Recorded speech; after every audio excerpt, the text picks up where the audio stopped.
चील और मुर्गी एक जंगल में बरगद का पेड़ था। उस पेड़ के ऊपर एक चील घोंसला बनाकर रहती थी, जहां उसने अंडे दे रखे थे। उसी पेड़ के नीचे एक जंगली मुर्गी ने भी अंडे दे रखे थे। एक दिन उस चील के अंडों में से एक अंडा नीचे गिरा और मुर्गी के अंडों में जाकर मिल गया।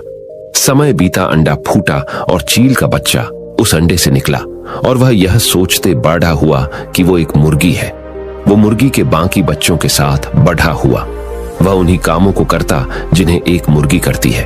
वो मुर्गी की तरह ही कुड्डाता, जमीन खोद कर दाने चुगता और वो इतना ही ऊंचा उड़द डाह पाता जितना कि एक मुर्गी उड़द डाहती है। एक दिन उसने आसमान में एक चील को देखा जो बड़ी शान से उड़द डाह रही थी। उसने अपनी मुर्गी मां से पूछा कि उस चिड़िया का क्या नाम है जो इतना ऊंचा बड़ी शान से उड़द डाह रही है। मुर्गी ने जवाब दिया, वह एक चील है। फिर चील के बच्चे ने पूछा, मां, मैं इतना ऊंचा क्यों नहीं उड़ पाता? मुर्गी बोली, तुम इतना ऊंचा नहीं उड़ सकते क्योंकि तुम एक मुर्गे हो। उसने मुर्गी की बात मान ली और मुर्गे की जिंदगी जीता हुआ एक दिन मर गया।